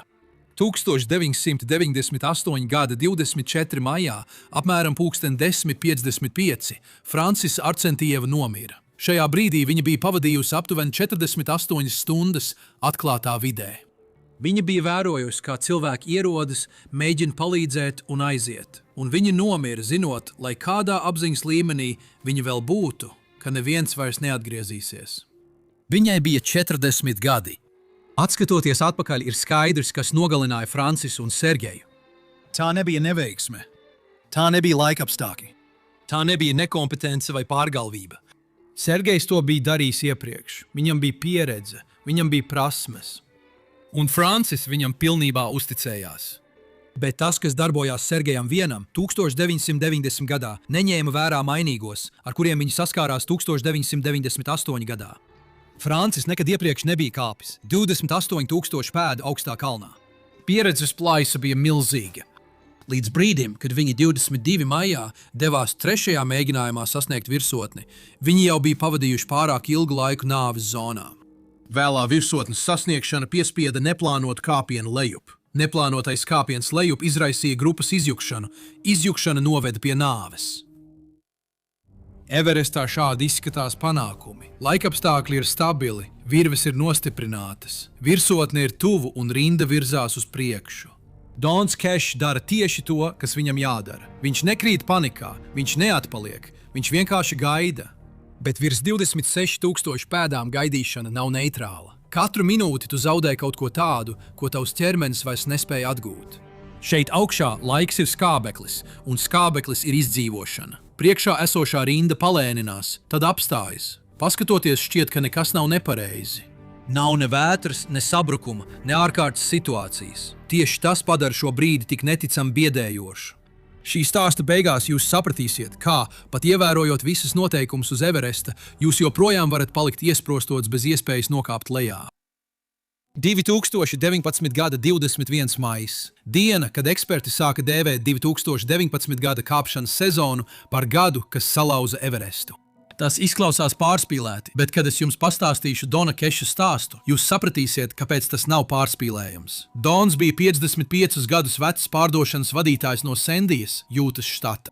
Viņš uzauga kā zemnieka dēls Noveltijā, Ohio štatā, un pat bērnībā Dons bija atšķirīgs. Līdz 15 gadu vecumam viņš jau bija nopircis sev krosa motociklu, Volkswagen un pikapu par savu pašu nopelnīto naudu. Pat pusauģa gados Dons vienmēr bija neatkarīgs, vienmēr izdomāja nākamo darījumu. Pēc vidusskolas Dons kalpoja mormoņu misijā Taibei un Oklendā. Tur viņš izkopa savu darba ētiku un disciplīnu. Kad viņš atgriezās, viņš ieguva mārketinga grādu ar ķīniešu valodu kā papildu specializāciju Jūtas universitātē. Un kamēr viņš tur studēja, viņš iepazinās ar savu topošo sievu Moneti Kleitoni. Viņi apprecējās 1986. gadā, un nākamo 33 gadu laikā viņi kopā veidoja savu dzīvi. 4 bērni, 3 mazmeitas un māja Sendijā. Vienkārša dzīve, kas īsti neliecina par kalniem. Viņš pat uzkāpa pa korporatīvo kāpņu, sākot ar ļoti veiksmīgu darbu tehnoloģiju pārdošanā, palielinot uzņēmumu ieņēmumus līdz $100 miljonu, līdz kļuva par BMC Software pasaules iekšējās pārdošanas viceprezidentu. Viņa personīgais moto bija vienkāršs: mana veiksme nāk no citu veiksmes, un visi, kas ar viņu strādāja, teica to pašu. Dons lika tev noticēt, ka vari sasniegt jebko. Tomēr kaut kur pa ceļam Dons iemīlēja kalnus. Kad viņš sāka kāpt, viņš vairs nevarēja apstāties. Viņš sev izvirzīja mērķi – iekarot 7 virsotnes, augstākajā virsotnē katrā kontinentā. Pilnīgs pretstats viņa ikdienas dzīvei. 2000. gadu sākumā viņš uzkāpa Kilimandžāro Āfrikā, 19,350 pēdu augstumā. 41 pēda, tad Aconcagua dienvidos, tad Elbrus Eiropā un Karstens piramīda Okeānijā. Līdz 2019. gada janvārim Dons bija uzkāpis 6 no 7 virsotnēm, bet viņa ceļš uz šī rekorda sasniegšanu ir patiesi viens no nežēlīgākajiem, ko esmu pētījis. Piemēram, Denali, Alaskā, Ziemeļamerikas augstākajā virsotnē. Dona kāpiens uz virsotni aizņēma daudz ilgāku laiku, nekā tam vajadzēja, jo Dons nebija dabisks sportists. Viņš nebija ātrs, bet viņam bija kas cits. Viņa dēls Teners vēlāk raksturoja tēva kāpšanas stilu šādi. Viņš nav ātrs cilvēks, bet viņš nekad neapstājas. Viņš strādā tik smagi. Un Denali kalnā šī apņēmība viņu aizveda līdz virsotnē. Taču tā lika viņam arī palikt tur pārāk ilgi. Kad viņš sāka kāpt lejā, postījums jau bija nodarīts. Apsaldējums bija skāris 3 viņa labās rokas pirkstus. Ārstiem vēlāk nācās tos amputēt. Lielākā daļa cilvēku to uztvērtu kā zīmi no kalna un pārdomātu, varbūt atrastu drošāku hobiju, ne Dons. Viņš uztaisīja protēzes un nēsāja tos uz ķēdītes ap kaklu kā sarunu tematu. Viņš pārvērta savu amputāciju par joku, kā pierādījumu tam, ka nekas viņu nevar apturēt. Pēc tam, kad zaudēja pirkstus, viņš cilvēkiem teica, vismaz es tiku līdz virsotnei. 2019. gada janvārī, tikai 4 mēnešus pirms Everesta, Dons pievarēja savu 6. virsotni – Vinsona kalnā Antarktīdā. Ar 16,050 pēdu augstumā tā ir augstākā virsotne kontinentā un viena no attālākajām kalnu virsotnēm uz Zemes. Kāds alpīnists vārdā Pīters Laurijs no Kolorādo bija šajā ekspedīcijā. Viņš un Dons dalīja telti kāpiena laikā, un uz Vinsona tas notika atkal. Šoreiz apsaldējums skāra Dona degunu. Pīters vēroja, kā audis sāk atmirt. Vēlāk viņš teica, ka Dons būtībā atvadījās no sava deguna un tik un tā turpināja kāpt. Bija skaidrs, ka Dons vienmēr pārkāpa savas robežas. Viņa ķermenis par to maksāja, bet Dons tikai paraustīja plecus un turpināja iet. Viņam tā nebija vieglprātība, tā vienkārši bija nepieciešamība. Kad cilvēki jautāja, vai viņam ir nāves tieksme, viņš pārliecinoši atbildēja: patiesībā ir tieši pretēji, man ir dzīves vēlēšanās, es gribu dzīvot savu dzīvi pēc iespējas pilnvērtīgāk.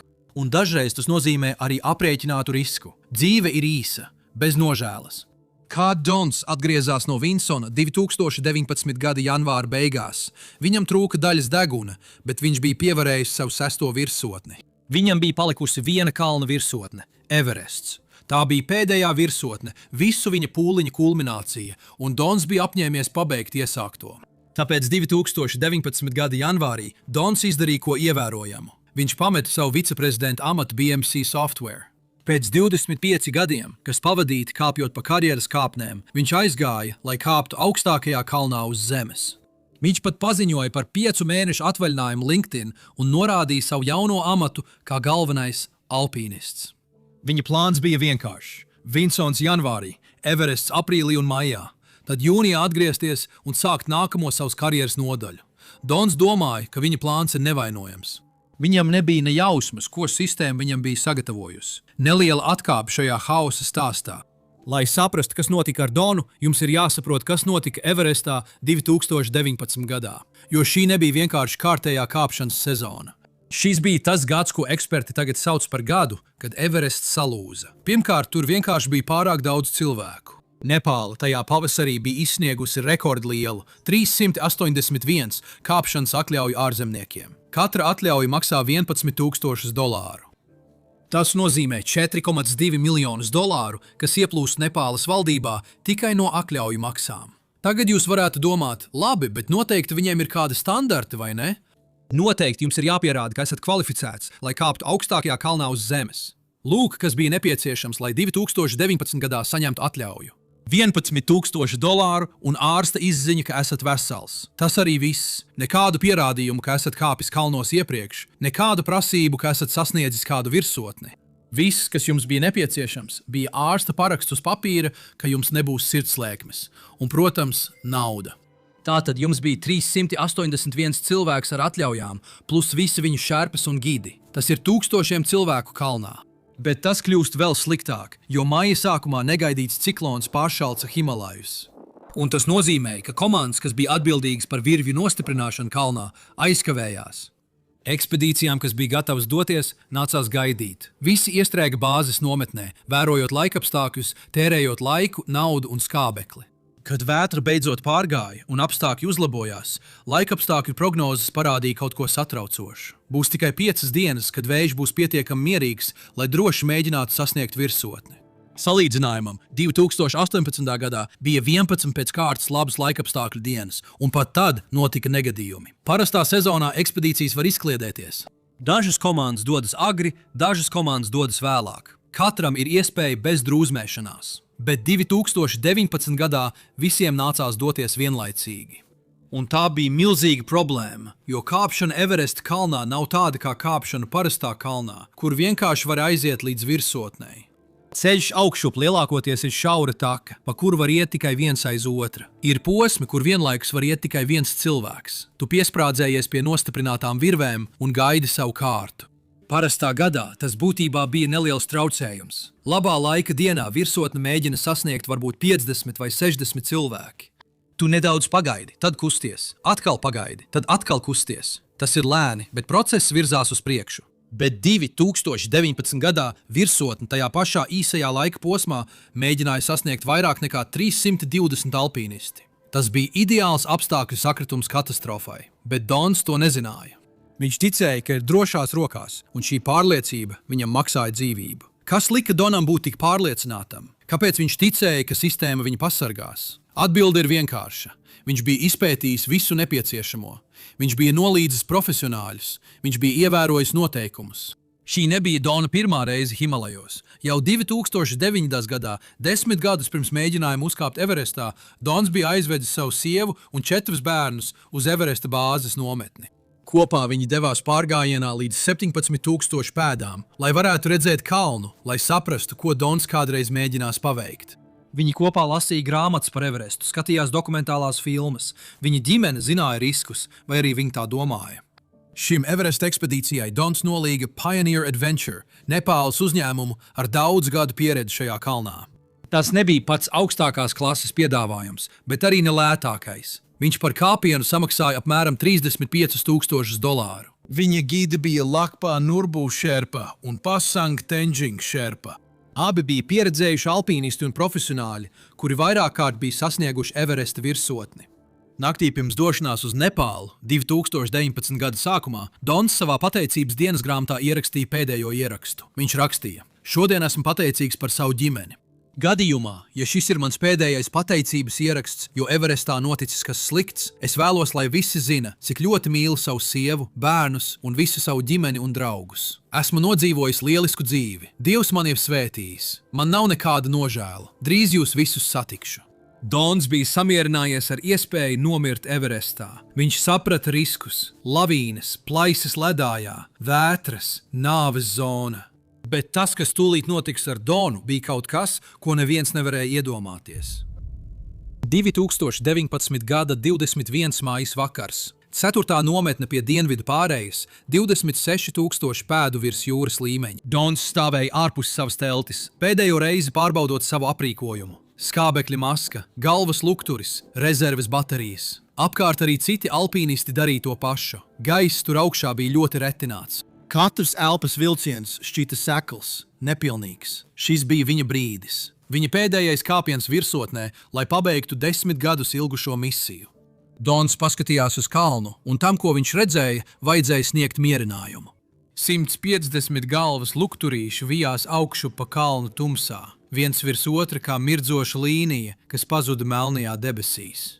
Visi tie cilvēki, visas tās komandas, visi tie gidi, viņš nebija viens, tas šķita droši, organizēti. Pēc 18:00 Dons pieslēdza savu skābekli, pielāgoja mugursomu un sāka kāpt kopā ar saviem gidiem Lakpa Nurbu un Pasangu Tenjingu. Sākās pēdējais uzrāviens virsotnes virzienā. Plāns bija vienkāršs. Kāp naktī, sasniedz virsotni ap saulēktu, kāp lejā, kamēr vēl ir daudz dienas gaismas. Parasts virsotnes uzrāviens aizņem 8 līdz 10 stundas turp un atpakaļ. Tas ir tas, ko ķermenis spēj izturēt nāves zonā. Dons kustējās tieši tā, kā viņa dēls Teners bija teicis. Lēni un vienmērīgi, bet nekad neapstājoties. Viena kāja priekšā otrai, virzoties augšup cauri tumsai. Bet kāpjot augšup, viņš sāka sastapties ar kaut ko, kas visu padarīja vēl sliktāku. Tā rinda, ko viņš redzēja pirms virsotnes uzrāviena, bija sastrēgums. Tehniskajās vietās, kur kāpējiem vajadzēja piesprādzēties pie nostiprinātajām virvēm un kustēties pa vienam, cilvēki gaidīja, vienkārši stāvot uz vietas. 27,000 pēdu augstumā, 28,000 pēdu augstumā. Viņi gaidīja savu kārtu kustēties, kamēr viņu skābeklis samazinājās. Tur augšā skābeklis ir laiks. Pie Hilarija pakāpiena, 80 pēdu gandrīz vertikāls klints, sienas tieši zem virsotnes. Situācija bija vēl sliktāka. Šī šaurā vieta varēja izlaist tikai vienu kāpēju vienlaikus. Kāpējiem, kas kāpa augšup, bija jāgaida, kamēr kāpēji, kas nāca lejā, paiet garām. Kāpējiem, kas nāca lejā, bija jāgaida, kamēr kāpēji, kas kāpa augšup, paiet garām. Aizkavēšanās ilga līdz 2 stundām, dažreiz pat ilgāk, un kamēr Dons gaidīja, saule turpināja celties. Debesīs no melnām kļuva tumši zilas, tad oranžas, un tad iestājās pilnīga dienas gaisma. Kad rinda beidzot sāka atkal kustēties, bija pagājušas vairākas stundas. Daži kāpēji devās atpakaļ, bet Dons turpināja kāpt, jo virsotne bija tepat, tikai daži simti pēdu vēl priekšā. Un beidzot, ap 5:30 no rīta, 22. maijā, kad saule uzlēc pār Himalajiem, Dons Kešs beidzot sasniedza Everesta virsotni 29,029 pēdas virs jūras līmeņa. Augstākais punkts uz zemes. Gadu ilgi sapņi beidzot bija piepildījušies. Uzreiz Dons ar trīcošām rokām izvilka savu satelīta tālruni. Viņš caur skābekļa masku elsoja īsos, saraustītos vilcienos. Savienojums sprakšķēja. Kad viņa dēls Tenevs atbildēja, Dona balss bija pilna tīras prieka. Esmu tik pateicīgs, ka atrodos uz kalna, par kuru esmu lasījis pēdējos 40 gadus. Dons noteikti bija pārņemts ar emocijām, un godīgi sakot, nav grūti saprast, kāpēc. Jo vai tu vari iedomāties? 40 gadus lasīt par šo kalnu, gadu desmitiem skatīties fotogrāfijas, mēnešiem ilgi sapņot par to, kā stāv pasaules virsotnē. 6 virsotnes sasniegtas, 3 pirksti zaudēti, daļa deguna vairs nav, un tas viss novedis līdz šim brīdim. Šis bija kronējums, finiša līnija. Viss, ko viņš bija upurējis, viss, par ko viņš bija strādājis, viss, kam viņš ticēja par to, ko nozīmē dzīvot pilnvērtīgi, bija tā vērts. Dons nolika klausuli un paskatījās apkārt. Himalaji izplatās visos virzienos zem viņa. Debesis bija skaidrs, saule lēca. Viņš to bija paveicis. Viņš izvilka savu kameru, sāka fotografēt. Lūkšana karodziņi plīvoja vējā. Skats visos virzienos. Tieši tur, kamēr viņš uzņēma šīs fotogrāfijas, Dona kājas vairs neturēja. Viņš nokrita uz priekšu sniegā. Pasaules virsotnē, bez jebkāda brīdinājuma, Dons Kešs, vīrs, kurš nekad neapstājās, tomēr apstājās. Lūk, kas visticamāk notika. Dons bija kāpis vairāk nekā 12 stundas, 4 līdz 6 stundas ilgāk nekā parasti, un šajā laikā viņa ķermenis bija sācis mirt. Jo virs 26,000 pēdu augstuma tu esi tajā, ko alpīnisti sauc par nāves zonu. Nosaukums pasaka visu. Šādā augstumā gaisā nav pietiekami daudz skābekļa, lai cilvēks varētu izdzīvot. Tavs ķermenis sāk izslēgties, tavas šūnas cieš badu, tavs smadzenes uzpampst, tavas asinis kļūst biezākas, un skābekļa aprēķins ir nežēlīgs. Pie augstas plūsmas ātruma standarta 3 litru skābekļa balons pietiek 3-4 stundām. Dona 12 stundas ilgais kāpiens nozīmēja, ka viņš bija iztērējis 3-4 balonus tikai lai nokļūtu virsotnē. Viņa ķermenis bija sasniedzis savu robežu. Tad vēl laiks virsotnē. Telefons zvans, fotogrāfijas, pārņemošā lepnuma un sasnieguma sajūta. Tas viss stāvot uz 3,3 pēdas plata virsotnes. Pēc tam, kad viņš nokrita, abi viņa šerpu gidi, Lakpa Nurbu un Pasongs Tenģings, gandrīz uzreiz nometās ceļos viņam blakus. Viņi sāka veikt reanimāciju un krūškurvju saspiešanu. 29,029 pēdu augstumā, kur gaiss ir tik retināts, ka plaušas sāp ar katru ielpu. Tas ir ļoti riskanti, bet tikpat riskanti bija arī nedarīt neko. Viņi palielināja viņa skābekļa spiedienu, masēja viņa locekļus. Viņi darīja visu, lai viņu atdzīvinātu. Un pārsteidzošā kārtā tas nostrādāja. Dona acis atvērās. Viņš varēja viņus redzēt. Viņš varēja sazināties. Vai jūs varat iedomāties šerpu atvieglojumu tajā brīdī? Viņi bija viņu atdzīvinājuši. Viņš bija dzīvs, viņš bija pie samaņas, bet tad viņi mēģināja viņam palīdzēt piecelties. Un Dons vienkārši nevarēja, viņa kājas neklausīja. Dons bija pie samaņas, viņš varēja redzēt. Viņš varēja runāt, bet viņa ķermenis bija pilnībā atteicies. Un 8848 metru augstumā tas bija nāves spriedums. Jo ja tu nevari staigāt, tu nevari nokāpt lejā.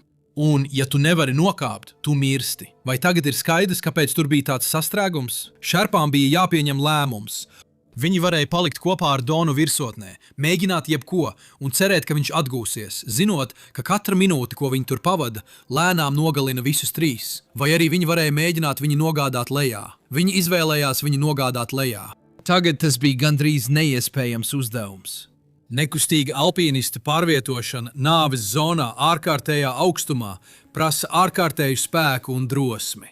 Bet Lakpa Nurbu un Pasang Tenģing nevilcinājās. Viņi sāka vilkt Donu lejup no virsotnes.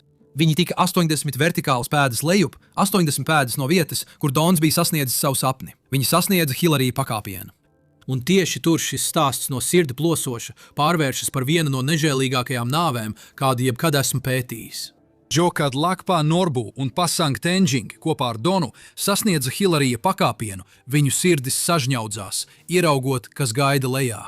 Viņi ieraudzīja vairāk nekā 200 alpīnistu vienā rindā, un viņi visi devās augšup pa kalnu. Atcerieties, Hilarija pakāpienā ir tikai viena nostiprināta virve.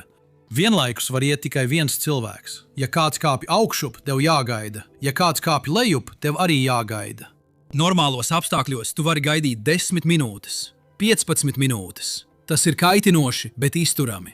Bet šoreiz vairāk nekā 200 kāpēji mēģināja iziet cauri tam pašam šaurajam posmam, un Lakpa Nurbu un Pasang Tenģing nevarēja tikt tiem garām. Viņi nevarēja izspiesties cauri.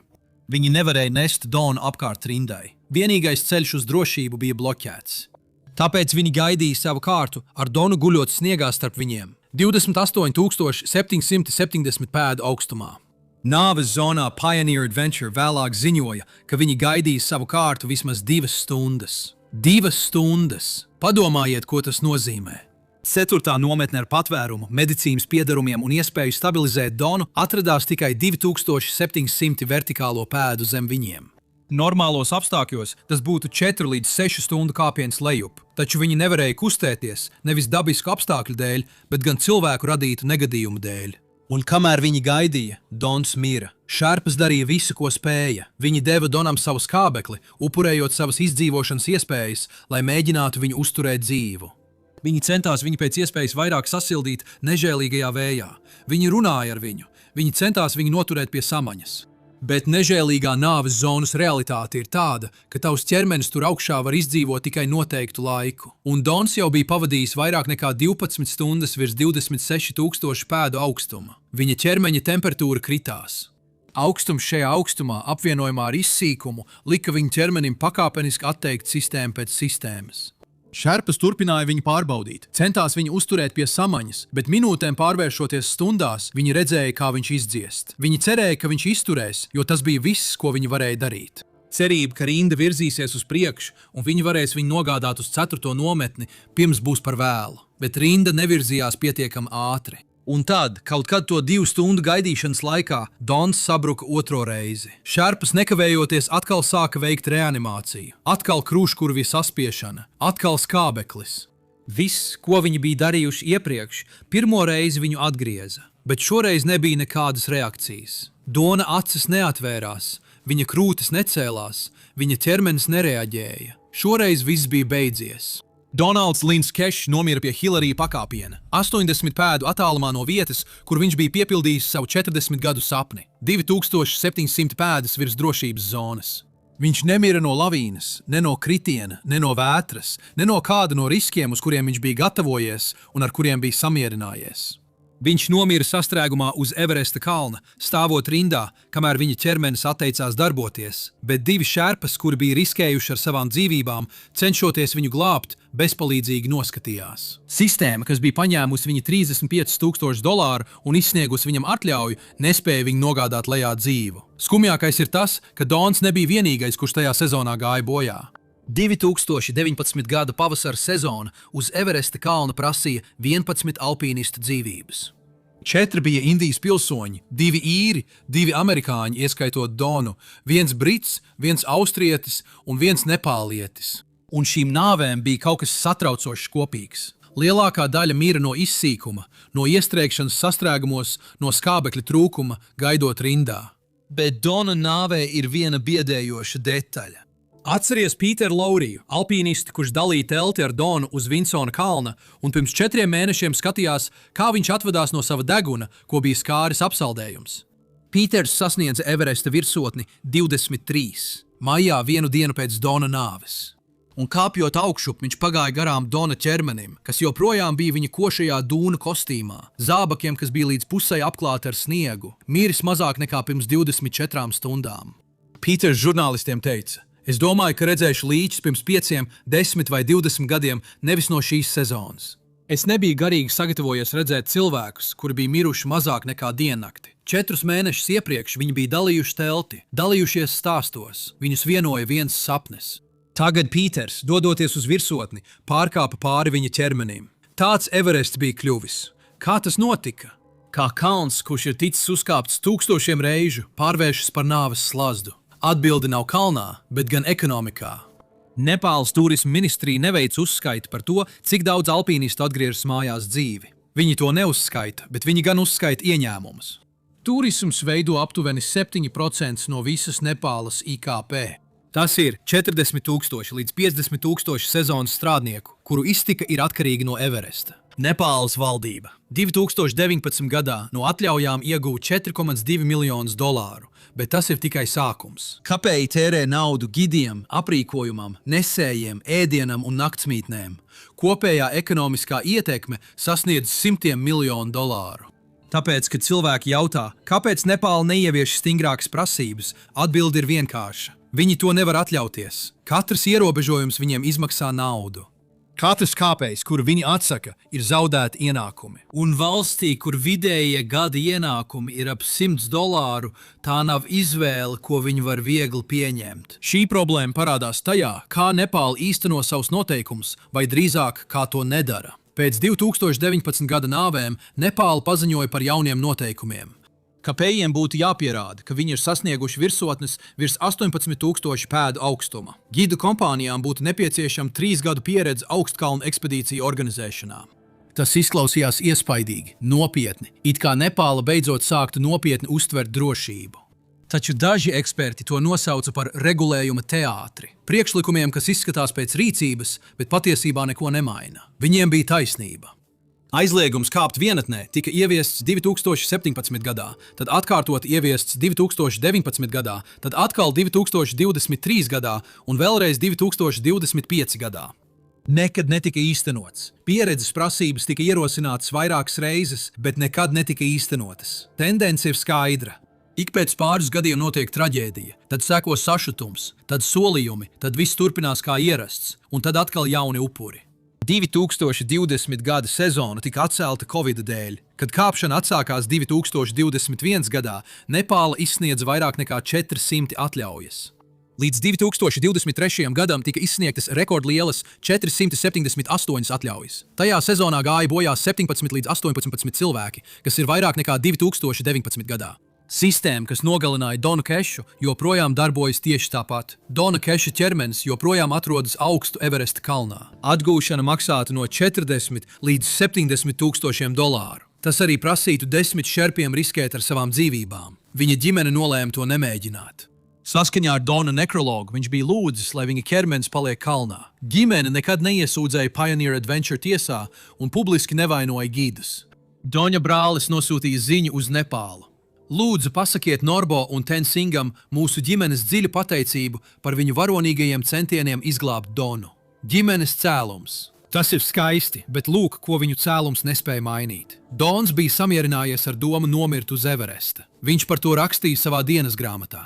Viņš saprata riskus, lavīnas, plaisas, vētras, bet viņš nesamierinājās ar domu nomirt rindā. Viņš nebija gatavojies sistēmai, kas vērtē ieņēmumus augstāk par dzīvībām. Viņš nebija aprēķinājis risku, ka 200 cilvēki bloķēs viņa vienīgo ceļu uz drošību. Dons dzīvoja pilnvērtīgi.